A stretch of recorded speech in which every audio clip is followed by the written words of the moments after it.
சென்னை ராயபுரத்தில் குடியிருப்பு பகுதிகளை வெள்ளம் சூழ்ந்திருக்கிறது. விவரங்களோடு செய்தியாளர் அன்பரசன் இணைந்திருக்கிறார். அன்பரசன், தற்போது குடியிருப்பு பகுதிக்குள் மழைநீர் புகுந்திருக்கிறது, தண்ணீர் தேங்கி இருக்கிறது. அந்த பகுதி மக்கள் பாதுகாப்பான இடங்களுக்கு அப்புறப்படுத்தப்பட்டிருக்கின்றனரா? அங்குள்ள சூழல் என்ன? பெங்கல் புயல் காரணமாக சென்னை உள்ளிட்ட தமிழகத்தின் பல்வேறு மாவட்டங்களில் ரெட் அலர்ட் ஆனது கொடுக்கப்பட்டிருக்கிறது. அது மட்டுமல்லாமல் 90 கிலோமீட்டர் வேகத்தில் காற்று வீசக்கூடும், கனமழையும் பெய்யக்கூடும் என சென்னை வானிலை ஆய்வு மையம் தெரிவித்திருக்கிறது. இந்த நிலையில் தான் சென்னையில் நேற்று நள்ளிரவு முதல் கனமழையானது அதிதீவிரமாக பெய்து வருகிறது. இந்த நிலையில் சென்னையின் பல்வேறு பகுதிகளில் இருக்கக்கூடிய சாலைகள், அதே போன்ற தாழ்வான பகுதிகளில் மழைநீர் தேங்கினால் அவர்களை உடனடியாக அப்புறப்படுத்தும் பணியில் சென்னை மாநகராட்சியும் அதே போன்று காவல்துறையினரும் ஈடுபடுத்தப்பட்டு வருகின்றனர். தற்போது நாம் சென்னை ராயபுரம் மரியதாஸ் தெரு, அதே போன்று சர்ச்சு தெரு, 2வது தெரு மற்றும் முதல் தெரு ஆகிய பகுதியில் நின்று கொண்டிருக்கிறோம்.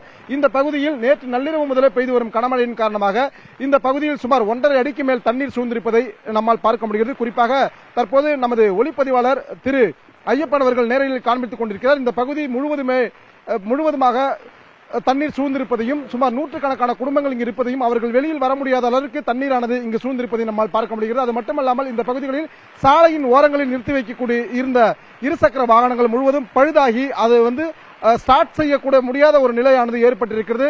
இங்கு மழை தண்ணீரானது இன்னும் அதிகரித்துக் கொண்டே இருப்பதால் இங்கு இருக்கக்கூடிய வாகனங்களை, குறிப்பாக இந்த பகுதியில் இருந்த 40க்கும் மேற்பட்ட 4 சக்கர வாகனங்களை அருகில் இருக்கக்கூடிய ராயபுரம் மேம்பாலம் உள்ளிட்ட பகுதிகளுக்கு, தண்ணீர் தேங்காத பகுதிகளுக்கு கொண்டு சென்று குடியிருப்பு வாசிகள் நிறுத்தி தங்களது வாகனங்களை பாதுகாத்து வருகின்றனர். இந்த நிலையில் தான் தற்போது இங்கு இருக்கக்கூடிய 100க்கும் மேற்பட்ட இருசக்கர வாகனங்கள் தண்ணீரில் மிதந்திருப்பதையும், அதில் சைலன்சர் உள்ளே தண்ணீர் புகுந்து வரும் காட்சியை நம்மால் பார்க்க முடிகிறது. சில வாகனங்களில் வாகன உரிமையாளர்கள் சைலன்சரில் தண்ணீர் உள்ளே போகாத அளவிற்கு பாலித்தீன் பைகளை கொண்டு அந்த இருசக்கர வாகனங்களை பாதுகாத்து வரும் காட்சியை நம்மால் பார்க்க முடிகிறது. குறிப்பாக இந்த குடியிருப்பு பகுதிகளில் 200க்கும் மேற்பட்ட குடும்பங்கள் இருந்து வருகின்றன. இவர்கள் யாருமே இன்று காலை முதல் வெளியே செல்வதற்கு கூட முடியவில்லை என கருத்து தெரிவித்து வருகிறார்கள். தற்போது நம்மிடையே ஒரு குடியிருப்பு வாசி இணைந்திருக்கிறார், அவரிடம் கேட்கலாம். ஐயா வணக்கம், உங்களுடைய பேர் என்ன? இந்த பகுதியில சுமார் 1.5 அடிக்கு மேல தண்ணி சூழ்ந்திருக்கு, எப்படி பாக்குறீங்க? இந்த பகுதியில் டிரைனேஜை முதல்ல கிளீன் பண்ணோம்னா நம்மளுக்கு இந்த மாதிரி தண்ணி நிக்கிறது கம்மியாகும்.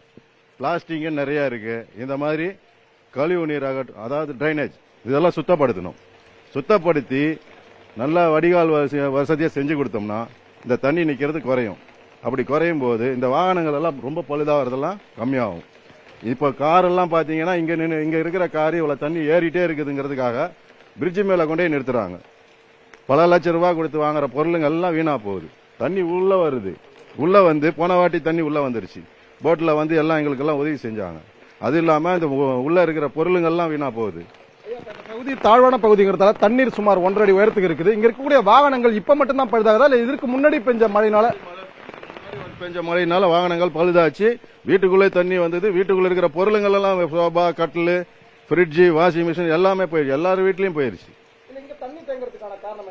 அந்த டிரைனேஜ் சுத்தம் பண்ணாத காரணம் தான். முதல்ல அதெல்லாம் அடைப்பெல்லாம் சரி பண்ணணும். நம்ம சும்மா வாயில சொல்லிட்டோம்னா டிவியில பாக்குறோம் சுத்தம் எல்லாம் ரெடியா இருக்குதுன்னு. அதெல்லாம் கிடையாது. உண்மையா இறங்கி வேலை செஞ்சு இதை சுத்தம் பண்ணாதான் மழை காலத்துல காப்பாற்ற முடியும். ஐயா, இப்ப நேற்று நள்ளிரவு முதல் பெஞ்ச இந்த மழையில சுமார் 1.5 அடி வரைக்கும் தண்ணீர் உயர்ந்திருக்கு. இன்னைக்கு ஃபுல்லா மழை இருக்கு, அதே மாதிரி நாளைக்கு மழை இருக்குன்னு சொல்லியிருக்காங்க. அப்ப தண்ணி எந்த அளவுக்கு உயரும்? இங்க இருக்கக்கூடிய மக்களுடைய பயம் என்ன? இங்க இருக்கக்கூடிய மக்கள் என்ன பயப்படுறாங்கன்னா, இந்த மாதிரி பொருள் எல்லாம் வேஸ்ட் ஆயிடும். போன வாட்டியே நாங்கெல்லாம் அனுபவிச்சு பல லட்சம் லாஸ் ஆயிடுச்சு. எல்லாருக்கும், எல்லா வீடுகளுக்கும் இந்த ஏரியாவில் வண்டி ஃபுல்லாவே மூழ்கி போச்சு. 2 வீலர்லாம், கார் எல்லாம் எல்லாமே எடுக்க முடியாத அளவுக்கு பாதிப்பு அடைஞ்சு போச்சு. எல்லாம் வேஸ்ட் ஆகி போச்சு. கார் வெங்கடேஷ்.